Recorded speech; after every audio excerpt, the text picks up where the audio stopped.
What's up, everybody? I am Ken with Mid-Level Media, and we are back today for another review. And I'm very excited because I get to talk about another Arrow video title, and that is Deadly Games. This is a horror slasher film from 1982. So as I'm releasing this video, this is not available to purchase as of yet. You can pre-order, but you cannot purchase yet. I will be leaving the link down below to pre-order, and this will be available on February the 22nd. So this is an early review copy, and I want to thank Arrow for sending me this film to review and discuss with you guys here today. So yeah, like I said, Deadly Games, I'd never heard of this film before. Arrow Video's always putting out these titles that I had never heard of, just obscure horror titles from the 80s. And this one's actually kind of interesting because this is the first time that this movie has ever been on disc. So this is the first time that this movie has ever been on Blu-ray, DVD. I imagine it probably had a VHS at some point, but again, I didn't do the full research to find out that if it did. But it does say in the original press release for this film that this is the first time this movie has ever been on disc. So it's actually kind of cool. But yeah, Arrow Video putting this one out February the 22nd. This film was from 1982, written and directed by Scott Mansfield. But before I get into, breaking down my thoughts on the film, then we're going to talk about the transfer, we're going to talk about the audio quality, the special features, the packaging. I want to ask that if you guys are not yet a subscriber of the Mid-Level Media channel, what are you waiting for? Hit that subscribe button for more great content. I do all kinds of stuff on this channel, mostly centered around the world of physical media. New 4K Blu-ray reviews like this. I do physical media reports every single Monday, Blu-ray out and about videos every single Tuesday. I do collection hauls, live streams with other collectors, just tons of content centered around Blu-rays and 4Ks. So if you like that kind of stuff, definitely hit that subscribe button. Also, be sure to like this video, guys, and comment down below. Have you seen Deadly Games? What's your thoughts on it? Are you gonna purchase this Arrow Video release based on my recommendation? I will be leaving the link for purchase in the description below. So let's get into talking about this movie first, guys. So yeah, like I said, first time watch for me. This to me, I don't know, I was kind of middle of the road on it. It's a decent enough mystery slasher, but the problem with this movie is that the mystery isn't really that good. It's pretty obvious who the killers are, like right from the beginning. And I thought that maybe they might try to throw a curveball at us, but no. At the end, it's pretty much what you expect. And I'm not going to go into like the specifics and the details of that, but it's pretty much what you expect. And also for a slasher of this era of the 80s, fresh off of the Friday the 13th, I don't think Sleepaway Camp had come out at this point, but the slashers were definitely kind of gearing up for their big run in the 80s. So as a slasher movie, it's pretty tame. There's not a lot of those like big gruesome kills that you would see in other films like this. There's a couple chokings, there's a drowning, there's a chick that gets buried alive. There's stuff like that, but there's not a lot of like gory, like bloody, like scenes of death like you would see in a traditional slasher like Friday the 13th. So, I gotta knock off a couple points for that. Like, you're supposed to be an 80s slasher film and you can't even fulfill on that promise. So getting into the actual story of this, I'm gonna read the synopsis as I see it on the back of this lovely Blu-ray case. And we're going to get into the packaging here in a second, but a masked maniac with a penchant for a monster-themed board game is playing his own twisted game with the women of a small American town. Each time the dice is rolled, another victim meets a grisly end. Returning home to mourn the death of her murdered sister, Keegan befriends a local cop, Roger, and reclusive cinema projectionist, Billy, but soon finds herself in the killer's sight. So, yeah, that was an interesting part of the movie. The board game thing I did like. I just like the aesthetic of it. Like when the movie starts, he's playing this board game, and like every time, he makes a move, they cut to, the next girl that's going to get murdered in the movie. So that was actually kind of a little bit of a cool gimmick that played into the title. So I did enjoy that. But yeah, like I said, you got the masked maniac in the movie, and right from the beginning, like I really liked the way it started off. The opening scene was actually pretty effective. But after that, like I said, it's a little bit too tame from what I'm used to for the more traditional slashers of this genre. I did like Joanne Harris, who plays Keegan. I thought that her performance is very odd, weird, kind of quirky, a little outlandish.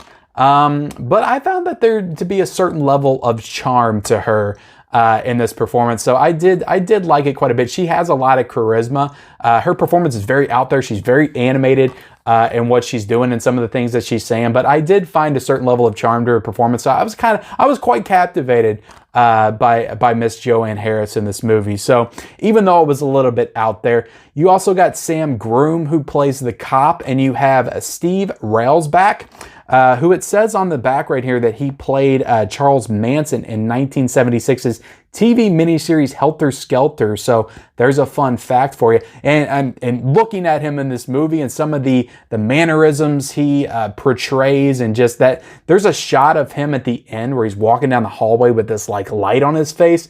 I can totally see that Charles Manson look in the performance. So I think that both of these guys did a really good job. They were pretty creepy, menacing throughout. Again, not going to give away too many details about, you know, the plot reveals and stuff. Like I said, though, you start watching this movie 10 minutes in, you're like, oh, that's the killer. You start to draw your conclusions as to what this mystery is going to end up being. And you're like, there's no way they're going to go with something that obvious. And then it turns out, yeah, they actually do. So you're going to know like who's behind the killing. At that point, it was like, why even bother using a mask for your killer if you're going to make it that obvious? So there's kind of like a weird love triangle thing going on with both of those two characters. Like the cop and the cinema projectionist Billy are like friends, but they don't seem to like really fit together, even though they're always hanging out and they're like playing touch football and stuff. So there's kind of a weird love triangle with like those two guys and the girl. There's even like it's clear that Joanne Harris and Sam Groom, those two characters are like, they have the romance. They're getting romantically involved, which also deals with adultery because he's married and he's hanging out with all these young girls, like not just her, but every other young lady in this movie, like he's trying to seduce and have sex with, or they're seducing him or something along those lines. But they have the romantic involvement. But then there's like a scene where they're all hanging out and they're playing the board game and they're like having a picnic in the grass and they're playing like this really like cheesy lovey-dovey music. And I can totally see why they released this on Valentine's Day because of that, because it does have those like romantic like love elements like throughout the film.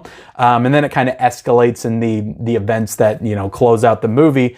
But yeah, overall, pretty middle of the road for me. I enjoyed it, but again, it's not what I would call like a really good slasher film or a really good 80s horror film. So I'll give it a 2.5 out of 5. It's kind of middle of the road. Now let's get into the transfer. And again, like I said, this is the first time that this movie has ever been on disc. So for the first time ever on disc, I thought Arrow Video did a really great job of cleaning this up. Like I would say pretty much 90% of this transfer looks really great. Like the colors really pop. There's a lot of sequences where they're like in bedrooms and even in that theater.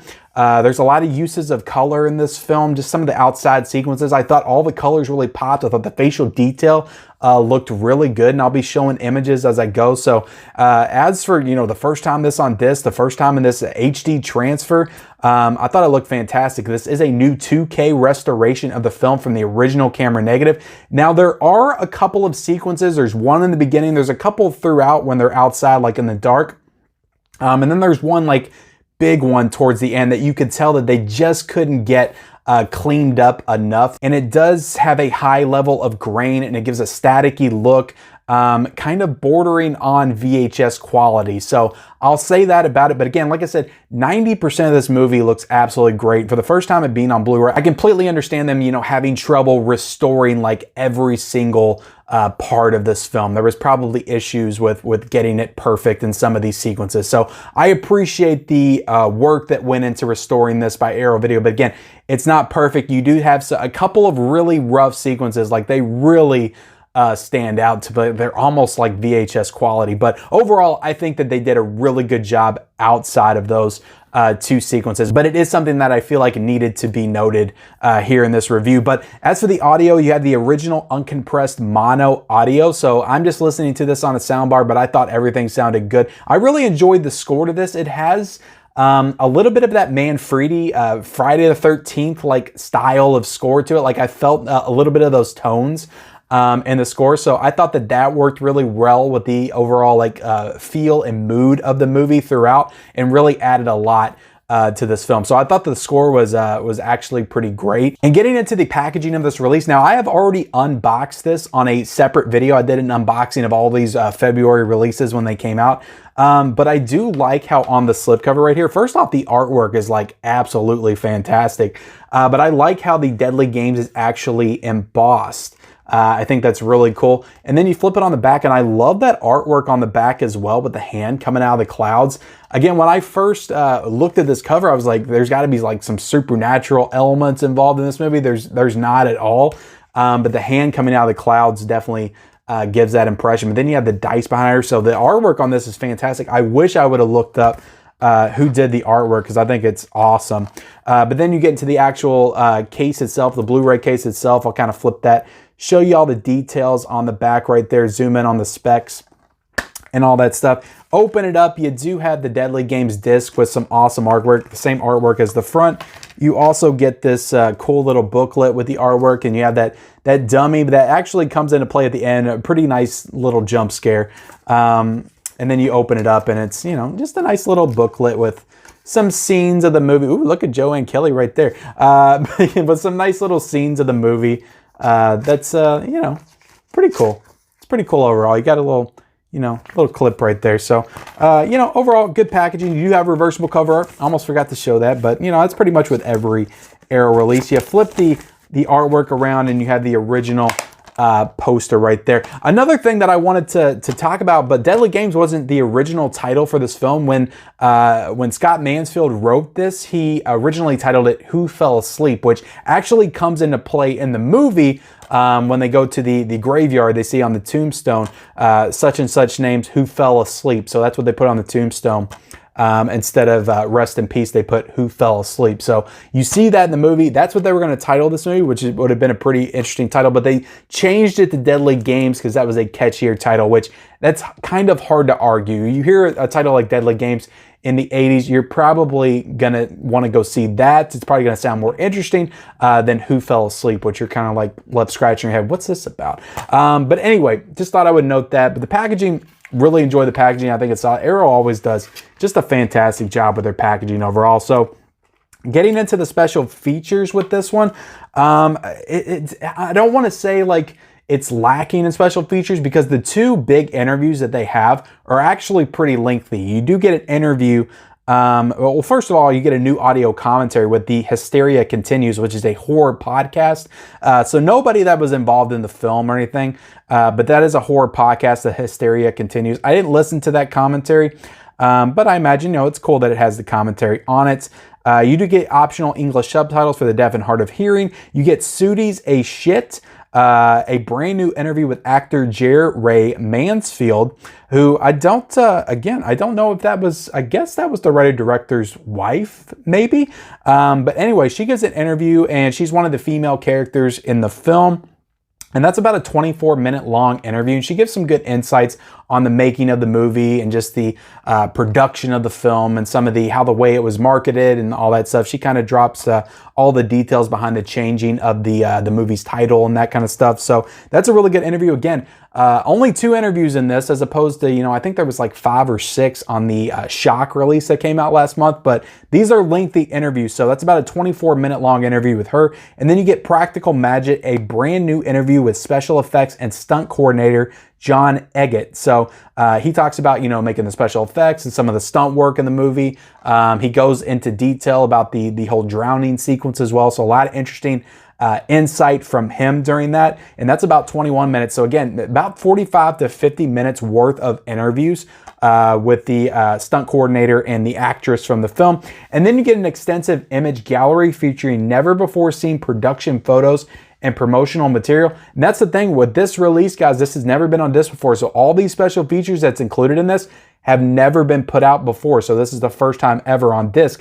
Original trailer, original Who Fell Asleep screenplay. Now this is on the Blu-ray ROM content. So I don't know if this is you have to put it in your computer maybe to watch it, or if you have to put in a code. Again, I didn't look into that closely enough. Oh, and it actually says who did the artwork on this. I definitely want to give credit because this is great. This is great artwork, but it's by Ralph Krauss. So Again, don't know a lot of what else he's done, but definitely some stellar artwork, some of the best Arrow Video artwork that I think I've ever seen. So let's get down to talking about whether or not I think this is worth purchasing. Again, if you like these kind of movies, these kind of 80s nostalgic horror films, and also if you're just a completionist when it comes to these kind of 80s horror films, this is the first time this movie has ever been on Blu-ray. So that's gotta be a big deal for horror completionists, horror enthusiasts. So I'd say if you're of that mindset, this is absolutely worth a pickup. Now, right now, guys, this is $27.99. So not too expensive, not too bad. Definitely not as bad as some of the big box set Arrow Video releases, but that is a little high. So I'd say that you really have to be into this stuff for it to warrant a purchase from me. This is not a masterpiece of a movie by any means. As for the movie, guys, I gave it like a middle of the road review. But overall, guys, I'll give this a 3.5 out of 5 because overall, at the end of the day, the movie was a little bit lackluster for me. But I think like the transfer super solid, especially for the first time this being on disc. I really enjoyed the special features. The packaging is stellar as always. So I give it a 3.5. That's enough to elevate it for me out of 5. I think it's a good release by Arrow Video. Not a great release, not like Shock was last month, but I think it's a really solid release from Arrow Video. Really solid February offering from Arrow Video. So $27.99 for this one, and I will be leaving the link for purchase in the description below.